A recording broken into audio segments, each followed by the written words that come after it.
Have you ever bid on a project where you thought, man, I really nailed the schedule here? And then you get going and you understand that you made a lot of mistakes that have a massive impact on your profitability. I know it happens in construction. Doesn't mean you're a bad person, but it does mean that you need to do a much better job in the estimating phase up front, analyzing the schedule and the risks associated with that schedule. And that is the topic of conversation here today on Construction Genius with my guest, Melvin Newman. Melvin is the CTO and president of Patabid. And prior to founding Patabid in 2018, he worked in the construction industry for 15 plus years as an estimator and a PM, which means that Melvin knows what he's talking about. He's not just a tech head who thought, maybe I can make some money making software for construction people. He's a second-time guest on Construction Genius, and you know that I don't bring on lousy guests. And so if you're on for the second time, it means you've got something to say and you've got some value to provide. And if you're concerned with the risks associated with scheduling, this podcast episode is for you. Let's dive right in. This is Eric Anderton, and you're listening to Construction Genius, a leadership masterclass. Thomas Edison said that genius is 1% inspiration and 99% perspiration. If you're a construction leader, you know all about the perspiration, and this show is all about the 1% inspiration that you can add to your hard work to help you to improve your leadership. Melvin, welcome back to Construction Genius. Pleasure to be here. Many years ago, I was chatting with one of my clients. It was actually, I was doing a leadership development course for them, a 12-month program, and it was in-house. And we got onto the topic of schedule. And one of the owners of the company, he was really passionate about this. He said, we run the job. We run the job. And they're a contractor that kind of sits in the middle of the construction process. At the beginning, they're not at the end. And he really meant that in terms of doing whatever he can to dial in the schedule and make sure that his guys are on the job site doing work and not standing around and things are flowing. So when it comes to the schedule, what are some of the biggest challenges that contractors have? Straight up, I think some of it is contractors just miss the schedule altogether. They don't pay attention to it, especially at the beginning stages of the project. And I mean, right at the tendering stage, contractors tend to ignore it as kind of I'll deal with it when the project's in operation. But once you get past that $20,000 or $30,000 micro project, schedule drives everything these days. And misunderstanding what the critical path is on a schedule. And that can sometimes be very difficult to identify, especially on more complex projects. Misunderstanding what the current market is doing to your schedule, meaning everything from the time the owner wants the building to be up and operational to when you can get product in. All of this is just major risk items to the schedule. And contractors, when they're starting out a project, especially in the trades, general contractors tend to have this fairly dialed in these days, but the trades especially tend to just ignore it until it's too late. Why do you think they ignore it? It hasn't really been a major point of risk, I would say, up until about the last 10, 12 years, where owners have started to condense project timelines. And they write that into the tender documents right at the beginning of the project. They'll put little fine print into the contract, must be delivered on such and such a date. And if you miss that one line item in the tender form, it's legally binding. You submit your price, and then you go back and suddenly start to look at this date and say, ooh, if I work back from that March 14th date to today, I have to have all of my material delivered by next week, especially when you start to get into some of the more complex trades. Concrete and formwork, that's fairly straightforward in quote-unquote complexity. Formwork, I mean, if you're doing major unique architectural shapes, can be a little trickier to get a hold of the formwork, get that set in. But once you have it on site, you're going. And if you're doing a multi-story building, a lot of it is just repetitive as you go up. But when you start talking about mechanical, electrical, plumbing, these kind of complex trades where you have hundreds of different material types on a project, and what we ran into a couple years ago during COVID, there was the slam dunk duopoly there where we had COVID happening, and then we had one of the main resin factories in Texas, I think it was, went up in flames. And suddenly you could not get anything PVC to save your life. Whether that was conduit, whether that was pipe, whatever it was, you could not get PVC items. And that lasted for a good year and a half to 2 years before that started to roll out. And then it became microchip shortages. All of this is huge risk to the schedule. But I mean, it goes back to I was on one project where thankfully we caught it at the time of tender. The excavation contractor just never read the front end documents. And the whole project was major excavation. And he calls me up with his price. Thankfully, it was a couple days before closing. And he's like, yeah, what do you think? How do you think I'm doing? And I'm like, dude, your price is too low. And he's like, well, what do you know? You're not an excavator. I'm like, correct. But I know this project is taking place in January. In Canada, in January, you're not going to be able to excavate anything here without major work because it's all frozen. So understanding those sort of things, or if it's taking place in the middle of summer in Arizona, your productivity is just going to be down. So that's kind of the core there. And if that's missed at the beginning, your project has huge risks on it that are going to be missed. It's interesting. Something just popped into my head. I just want to throw it out to you here. Much anguish comes to a company when they don't understand the contract that they're getting into. They haven't thoroughly read the documents. And something popped into my head. I just want to bounce it off of you. I know you're in tech. Is what is the use, do you think, of a construction company getting comfortable as an initial sort of look, uploading one of these documents via a PDF to a chat GPT or some other AI and asking the chat, listen, give me the top 5 concerns regarding schedule based on this document? That's a fantastic question. I would say with something like a chat GPT, don't use chat GPT. Okay. Great. Simply because you need something specifically trained. Like this is why we have lawyers that are specifically trained in construction. A chat GPT is a massive averaging engine. It will spit back knowledge on everything it's trained on, but it's trained on too much for something like construction. A few years ago, you hit the nail on the head though, AI. Being able to use that. A few years ago in my job as an estimator, I was running into this issue fairly consistently. The executives wanted to do a go, no go discussion on a project, right? They want to do that go, no go the day after the project comes out for bid. Well, these projects have thousands of pages of documentation. How do you do a risk analysis on that kind of a project within a couple of days? And so I went and trained a natural language AI to look for common risks. Things like liquidated damages, the project schedule was a big one. And this was just straight up a tool off the side of my desk to just help my own job. Right. And it was exactly what you said. You drag all the documents onto it, and then it would crawl through and just look for these kind of key risk items. And it was able to crawl through several thousand pages in about 30 seconds. Okay, so let me just stop you. So you trained a natural language AI.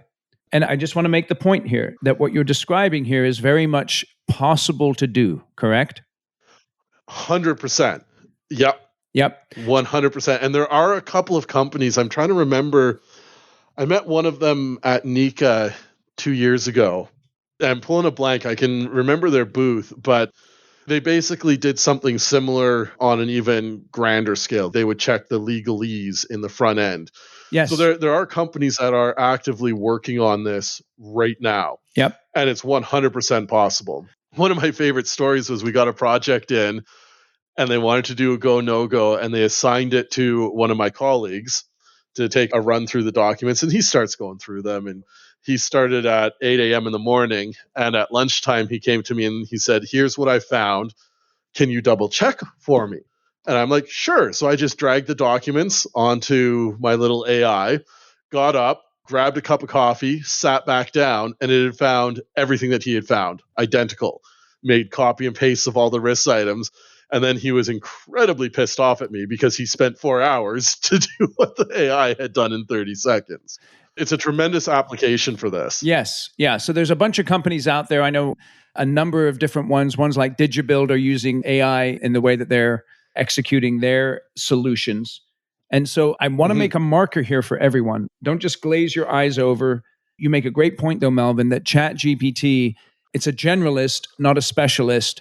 And so you need to be considerate about building or accessing a specialized, trained AI for the particular application in construction that you're looking to get information on. 100%. And this is where I've seen a lot of people getting excited about ChatGPT. I mean, across the spectrum. But in construction, I'd argue that it's the wrong tool. Yep. Because we're a highly specialized industry. Yep. But the idea of applied AI in construction is fantastic, especially for contractors like that framer that you were discussing there. He's not going to have a lawyer on staff, most likely. He might have one on retainer, but he's not going to have one on staff. Absolutely. Yeah. He's not going to have a contract specialist on staff. And if you're trying to make those rapid fire go, no go decisions early on in a project, being able to use an AI there is absolutely critical. If it's a higher risk project that you want to target, bring the specialists in, absolutely. But using the AIs as those first passes on everything can dramatically reduce your workload. Yes. Because it's going to pull out the big items for you easily. It might miss the nuances in the contract language where you want a proper specialist to look at that. But it's going to give you that idea when you, way before you start anything, okay, is this kind of that red, yellow, green project? Is it high risk? Is it? Yeah, exactly. I love it because, again, we want to make the point, this is not a cure-all necessarily, particularly at this point in the evolution of the technology, but it is something that if you use it correctly, it can save you a bunch of time. 100%. And I mean, I look at it as kind of like the transportation industry. Horses and buggies, they were used for millennia. And then we started to produce cars. And then Ford invented the moving assembly line and made cars for the masses. They became the standard methodology. We still have horses everywhere. We can still do that, but we've evolved to commoditize transportation. Yeah. AI is going to be the same sort of thing. It's not there to replace. I mean, I run into this all the time with our platform. We have AI built into the foundation of the Patabid platform. Yep.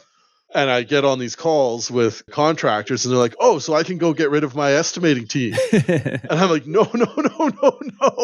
You cannot do that. If anybody tells you you can, run.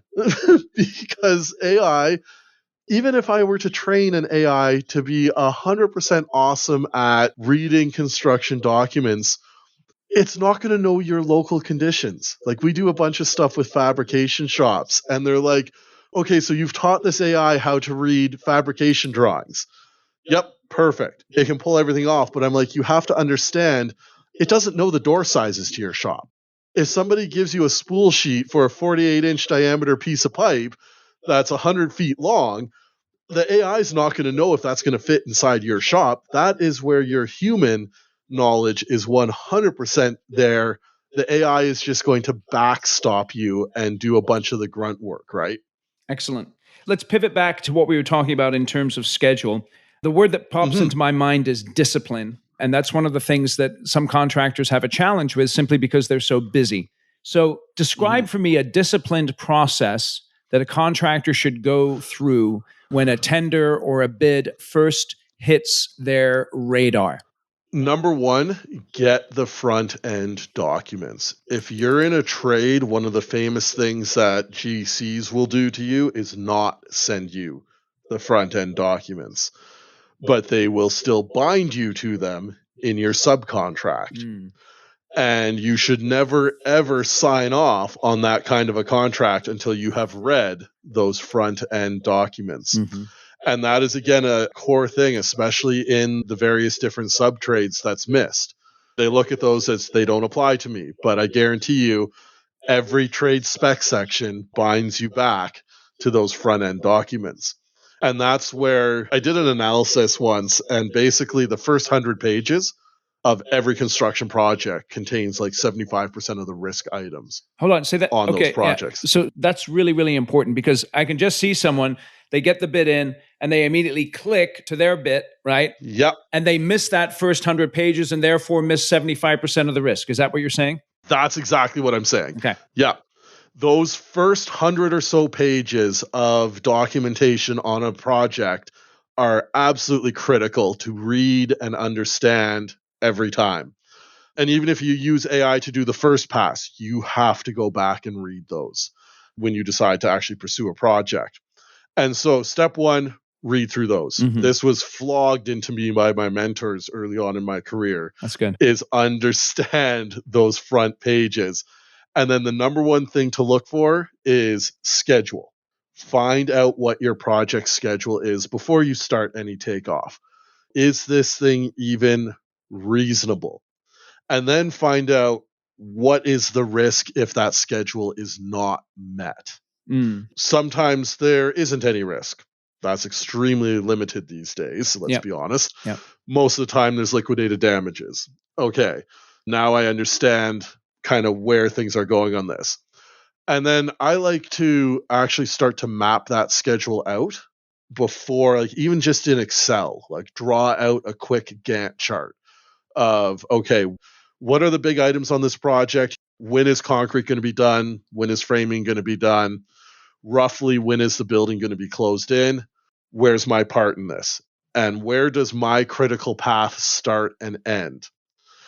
And so once you have that, and that all takes a day or two to pull together, even on a larger project at a very high level, it's a quick way to understand where you're going to hit problems on the project. Can I just interrupt you and just ask something real quick?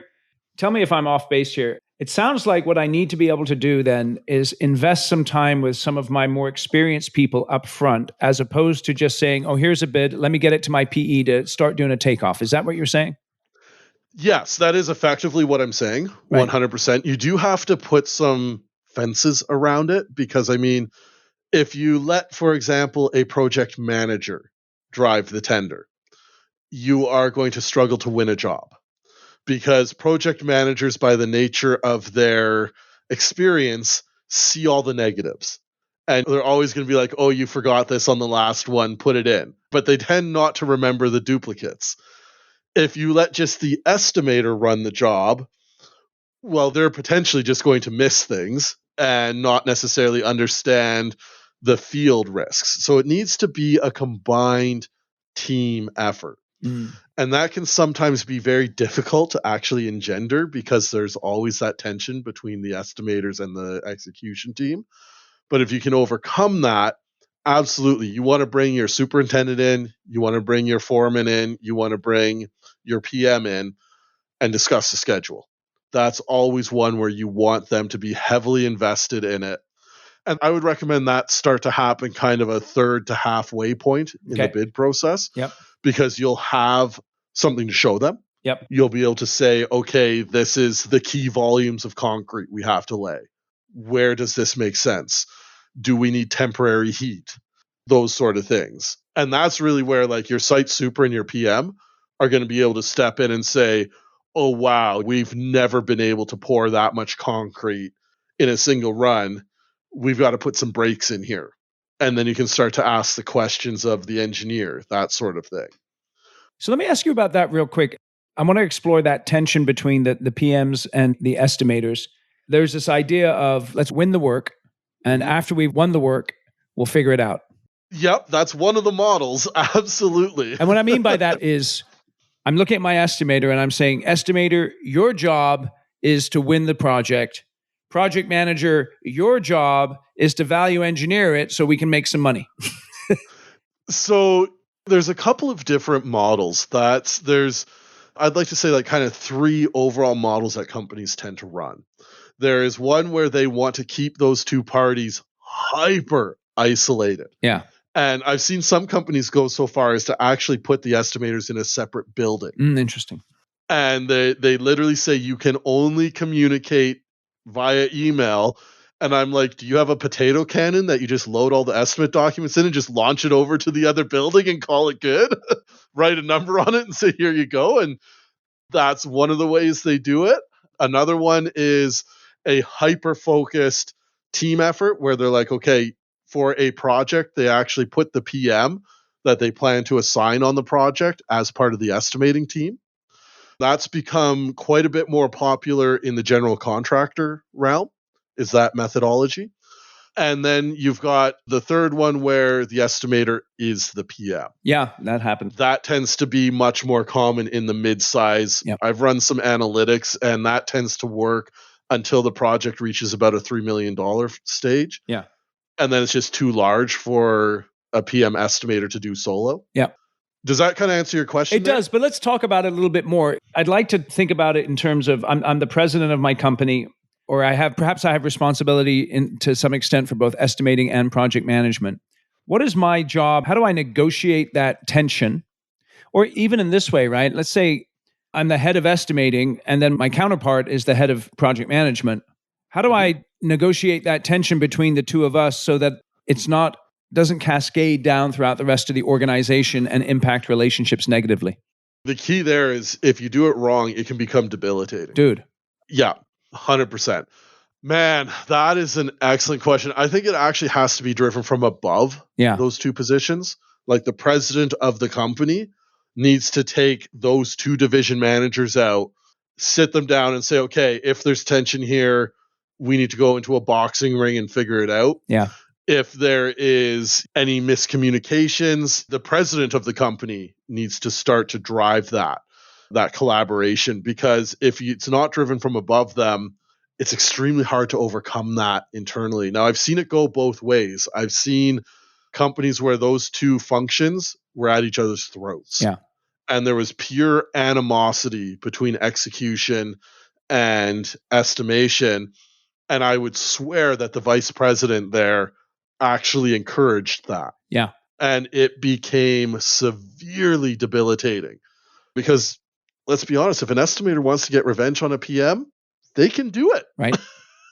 Right. And they can do it before anybody realizes. Yep. And I've seen the other side where the head of estimating and the head of operations were really close friends. Right. And were able to collaborate with a layer of trust that was incredibly powerful. And it allowed us to do things that I haven't seen in other companies get accomplished. Hey, this is Eric. This is the point in the show when I usually tell you to go out and buy my book, Construction Genius. And I'm going to do that. But then I'm also going to say this. In this podcast episode, Melvin and I are talking about some of the challenges associated with the silos that exist in construction companies, particularly between estimating and project management, and even between project management and folks out in the field. And if you're seeing those silos in your company and you're thinking, man, I need to overcome them because if I don't, it's going to have an impact on the profitability of my business, reach out to me and let's have a discussion about how executive coaching for the people in your organization can help with some of those communication and relationship issues that you may have in your business right now. All day, every day, I'm working with my clients from the president level in a company all the way down through their senior project managers, helping them specifically to function more effectively as leaders. And my executive coaching is specifically for construction company owners. So reach out to me on my website, constructiongenius.com/contact. If you're the owner of your construction company or the president, let's talk about yourself, people in your organization, and we'll figure out very quickly if or how I can help you with executive coaching. Sometimes it's that outside voice, that sounding board that your leaders need to be able to articulate their issues and come to some resolution on how to overcome them, and then have someone hold them accountable for their action items. And that is exactly what I do with my executive coaching. All right. So let's get back to the conversation with Melvin. It's interesting, I think, going back to the responsibility of, let's say, the president of the company. One of the key mentoring pieces that you have to work on with your executive team is helping them to take off their hat for their particular silo and put on the company hat Mhm. and be able to understand the logic of the decisions that sometimes are made, which in the short term or on a project basis may, so to speak, go against one side of the company over another, but Mhm. understand that there's a bigger picture in play here. And if at the executive level we can agree to the bigger picture, even if we may not necessarily, or let me put it this way, if we can commit to the bigger picture, even if we don't necessarily agree with all of the details, then that level of commitment can then be communicated throughout our organization in the different silos. It's a lot of esprit de corps. Like, there's a lot of have you read The Art of War? Yeah, I mean, I've read it at some point. Yeah, not recently though, but go Yes. ahead. I am a firm believer that everyone in business should have that as mandatory reading, Mm-hmm. because at the end of the day, your company functions very similar to a military unit. Yes. Some companies are able to engender an esprit de corps, a spirit in their company where it is unified. Yeah. The company is heading in one direction. They know what they're doing. They know what their position is. The key is if one of their counterparts stumble, they know not to shoot them in the back, but rather to try to pick them up. Yes. And that's a core problem that tends to happen between estimating and execution. In that tension is an estimate is exactly that. It's an estimate. Yeah, right. There is insufficient time to build the project in the estimating stage. Like, you have 6 weeks to put together a price for a job that's going to take place over 5 years. Yeah, that's interesting. So if the estimators if they make a mistake in there, it's key that the PMs come in and approach that in a collaborative way and dispense with emotion. And that is the hardest thing. And that, again, circling right back to the beginning, at the schedule stage, that is such a key point, is dispense with the emotion on both sides of the fence, bring the groups together for execution and estimation, agree on that schedule. And yes, it's going to change when the project moves forward. You are going to have a tsunami of hurricanes roll across your project in the year. It's going to be terrible weather. You're going to get half the productivity you anticipated, but that's not necessarily anyone's fault.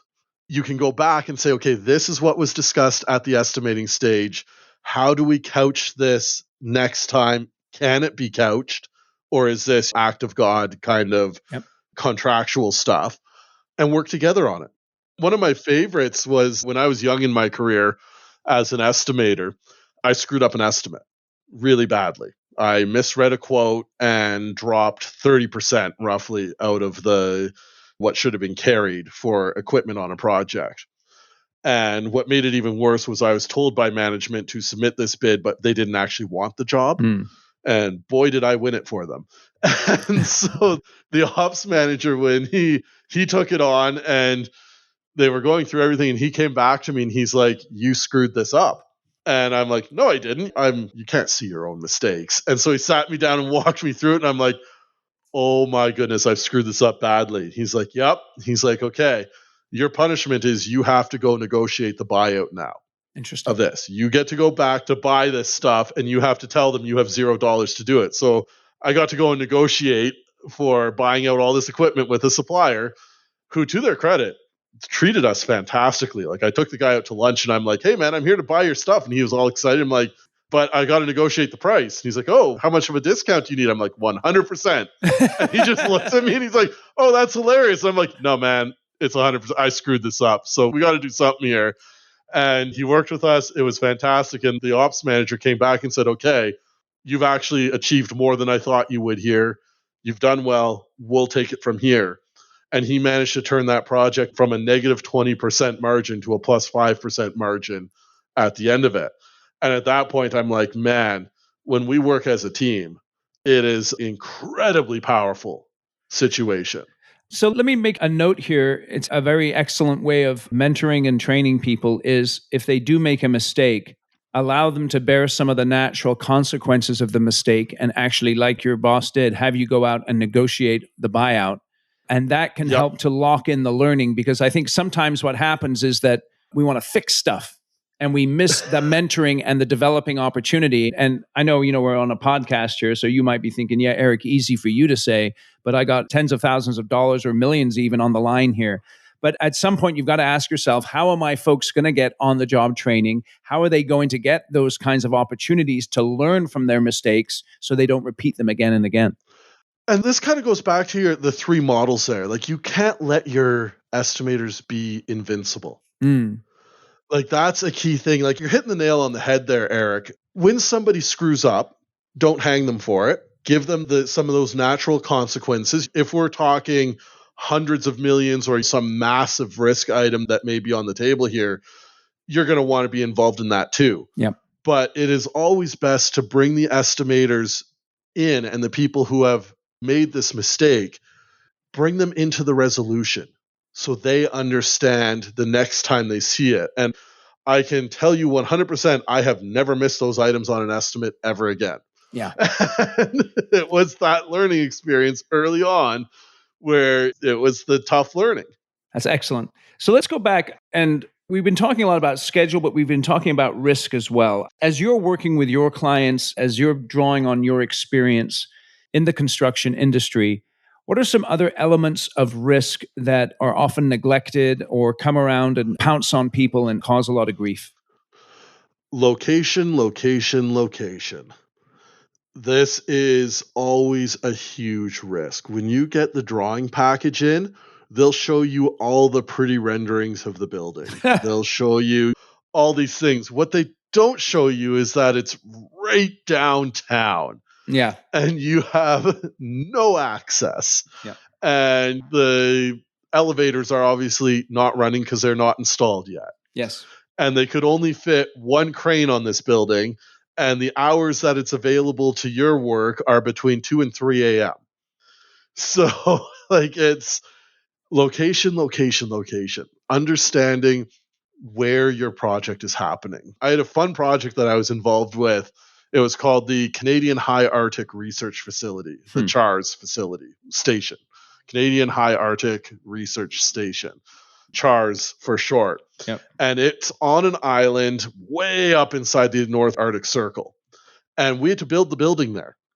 And you had a 2-week window where the icebreaker could get through the ice, and they could carry your sea cans on a barge basically behind the icebreaker, and you had to bring your entire year's supply of material within a 2-week window.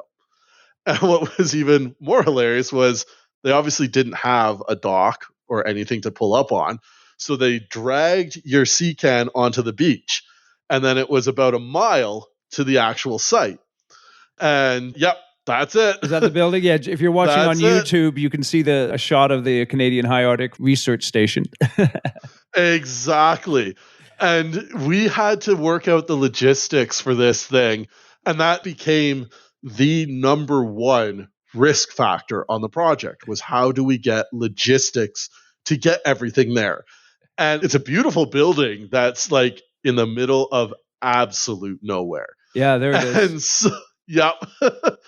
And so they would drop it on the beach, and then there was one person in town that had a Caterpillar D6 or D9. I can't remember what it was. And he would drag your sea can from the beach to site. What we were charged for that last mile was double all the other expenses to get to the beach. But it was just what you had to figure out in the bid.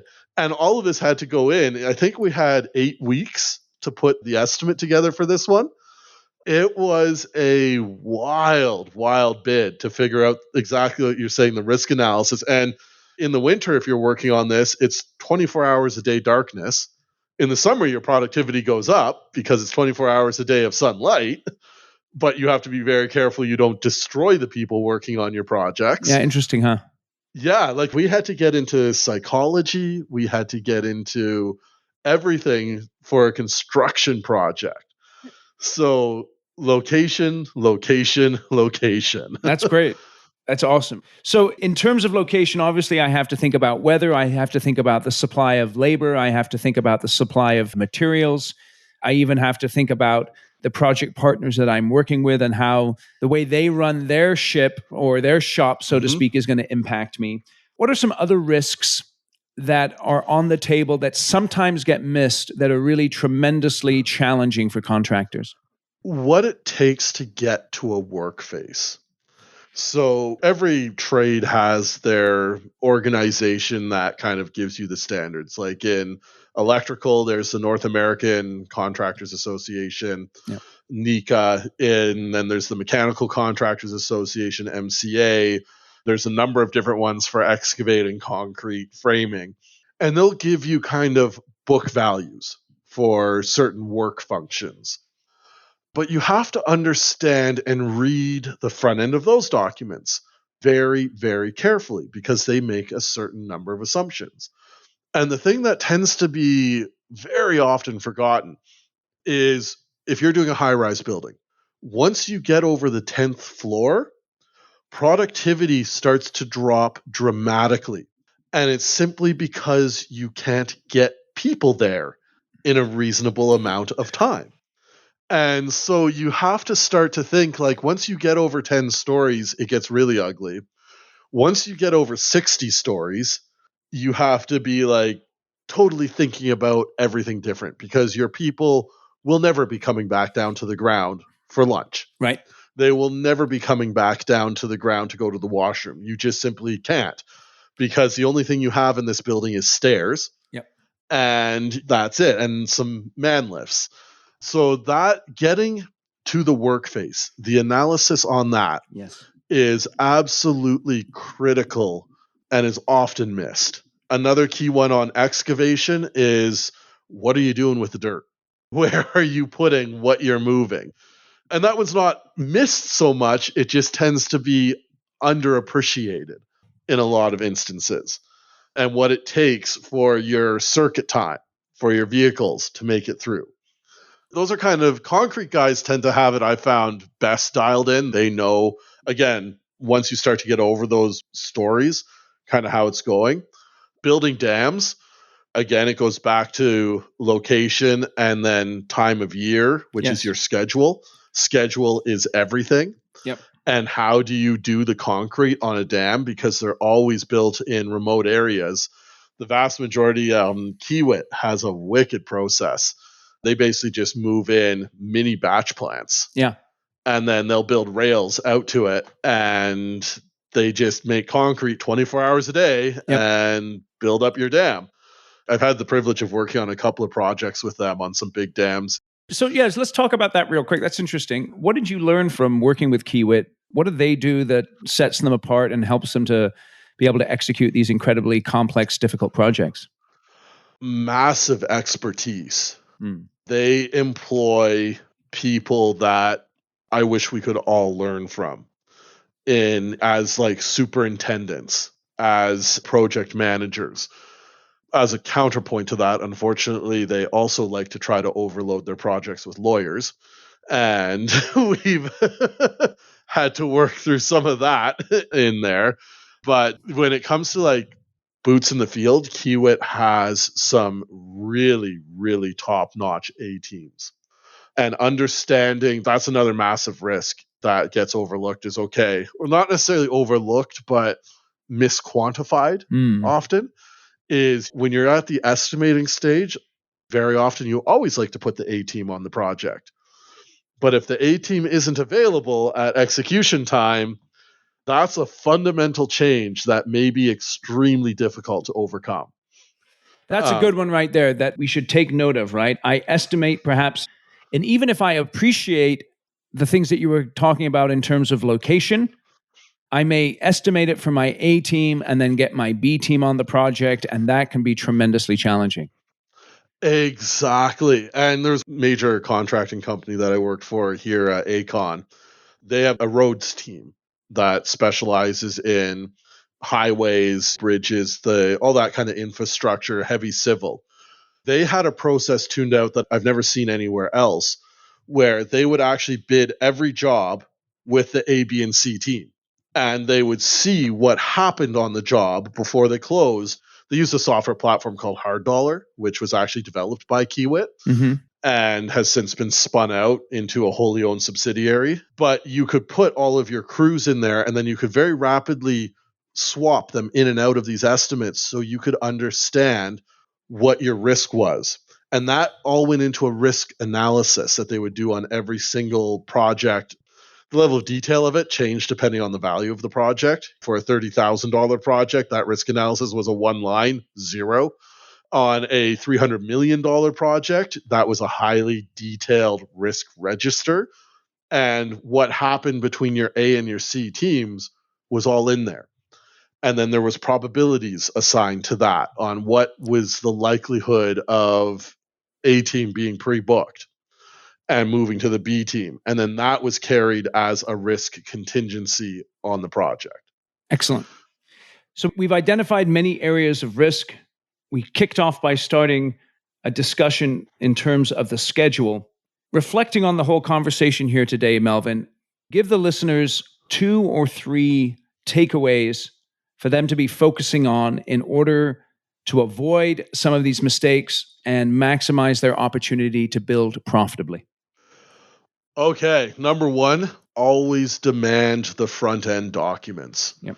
If you're a sub trade and the GC is not sharing those with you, straight up walk away from the job because there's something totally wrong there. Always demand those first 100 pages or so of the document. Number 2, read those pages.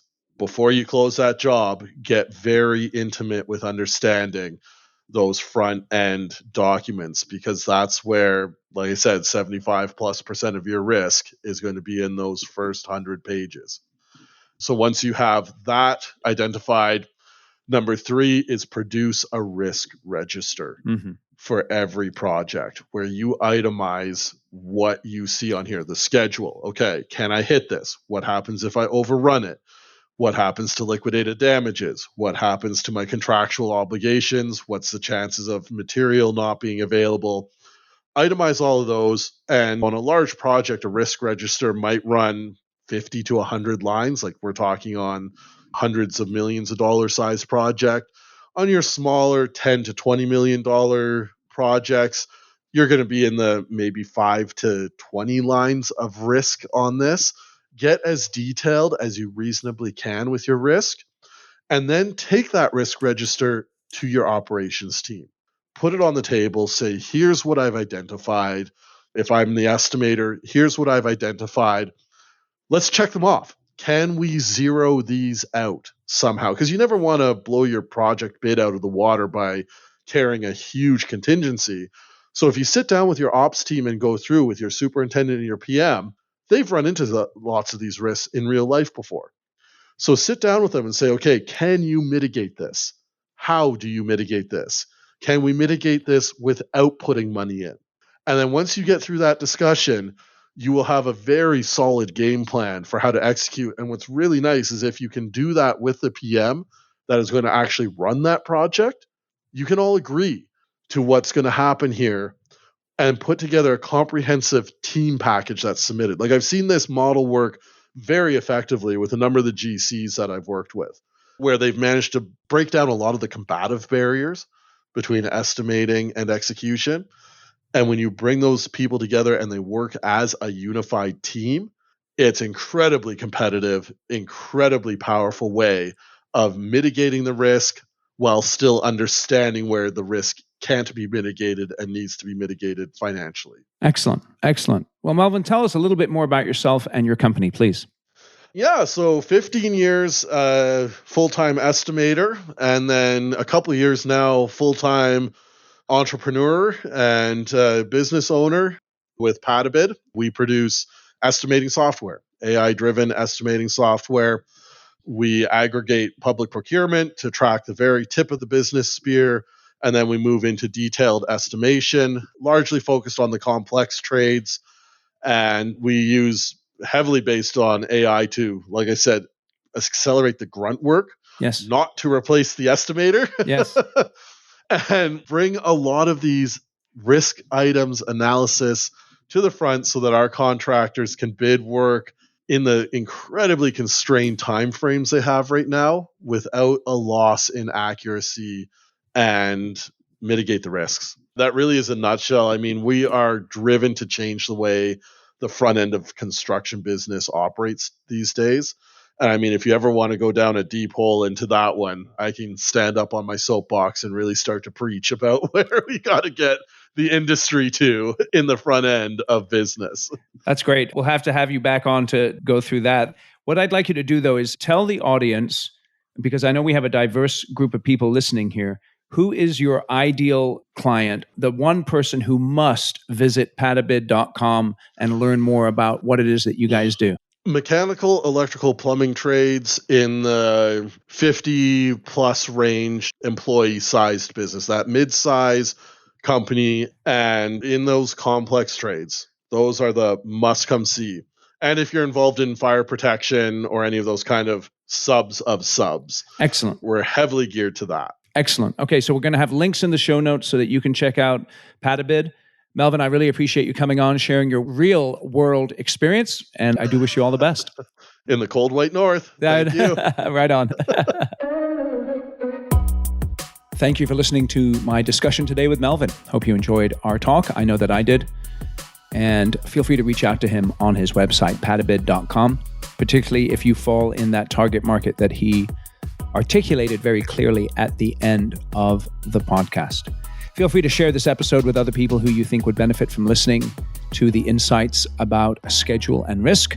And please give the podcast a rating and a review wherever you get your podcasts. And the reason I ask you to do that is also to, as a result of that, what happens is people can see the podcast on the interwebs. And then one final request I have for you. Go to my YouTube channel. Just search Construction Genius and subscribe. My YouTube game needs a big upgrade. And the more subscribers we get, the more my game will upgrade. That's a key part of it. So help me out there if you will. And I appreciate you listening to Construction Genius here today.